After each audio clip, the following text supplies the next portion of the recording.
আসসালামু আলাইকুম রহমতুল্লাহি ওয়া বারাকাতুহু। প্রতিটি মুমিনের হৃদয়ে গেঁথে থাকা ভালোবাসার প্রিয় নামটি হলো আল কোরআন। আর এই কোরআনকে শিখা, বুঝা, বুকে ধারণ করা আমাদের সকলের স্বপ্ন সাধন।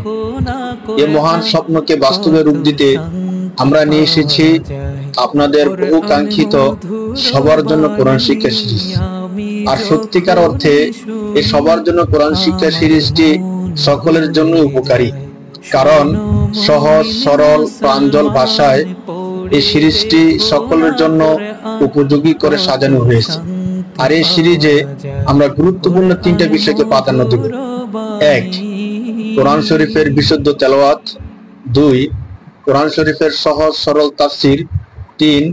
আরবি ভাষার উপর মৌলিক দক্ষতা।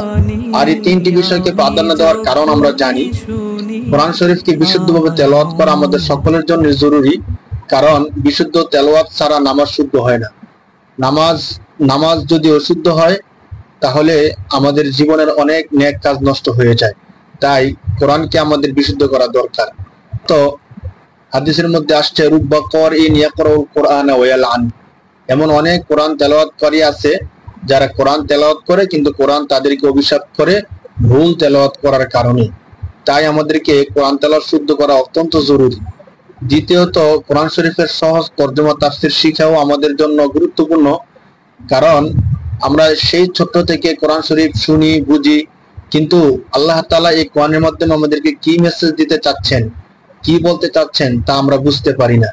অথচ আল্লাহ পাক রব্বুল আলামিন কোরআন শরীফের মধ্যে বলেন, কিতাবুন আনজালনাহু ইলাইকা মুবারাকুন লিয়াদাব্বারু আয়াতিহি ওয়া লিয়াতাযাক্কারা উলুল আলবাব।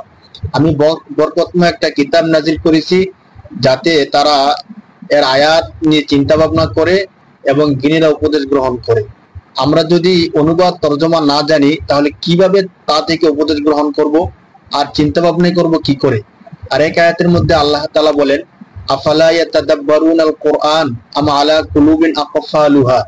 তারা কি কোরআনকে নিয়ে ভাবে না, নাকি তাদের হৃদয়ে তালা মেরে দেওয়া হয়েছে?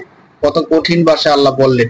এরপরেও কি আমরা কোরআনকে শিখবো না, কোরআনের তরজমা তাফসীর বুঝবো না? তৃতীয়, আরবি ভাষার উপর মৌলিক দক্ষতা অর্জন করা। কোরআন এবং হাদিসের ভাষা আরবি, জান্নাতের ভাষা আরবি।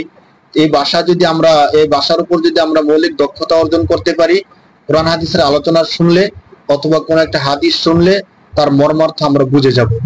ইমাম সাহেব যদি নামাজের মধ্যে কোন আয়াত তেলাওয়াত করে সেখানে কি আলোচনা হচ্ছে সে সম্পর্কে আমরা বুঝতে পারবো, তখন আমাদের নামাজের মধ্যে মনোযোগটা আরো অনেক বেশি বেড়ে যাবে। এই সবকিছু আমাদের জন্য অনেক বেশি গুরুত্বপূর্ণ। আপনি হয়তো ভাবছেন এত কিছু কি করে সম্ভব, সময় ও সামর্থ্যের অভাবে আমার দ্বারা তো এটা সম্ভব হবে না। না, হতাশ হওয়ার কিছু নাই। চাইলে আপনিও হতে পারেন এই জান্নাতি কাফেলার একজন গর্বিত অংশীদার। আর তা আমাদের হোয়াটসঅ্যাপে সরাসরি ক্লাসে যুক্ত হওয়ার মাধ্যমে, অথবা শুধুমাত্র আল মারকাজ মিডিয়া বাংলাদেশ ইউটিউব চ্যানেলটি সাবস্ক্রাইব করার মাধ্যমে। কারণ আমরা এই সিরিজটিকে সদকা জারিয়ার নিয়তে সম্পূর্ণ ফ্রি করে দিয়েছি। আপনি শুধু আল মারকাজ মিডিয়া বাংলাদেশ ইউটিউব চ্যানেলটি সাবস্ক্রাইব করবেন এবং সেখানে থাকা ভিডিওগুলো নিয়মিত বারবার দেখতে থাকবেন এবং বেশি বেশি শেয়ার করে দেওয়ার মাধ্যমে সদকা জারিয়ার কাজে আপনিও অংশগ্রহণ করবেন ইনশাআল্লাহ।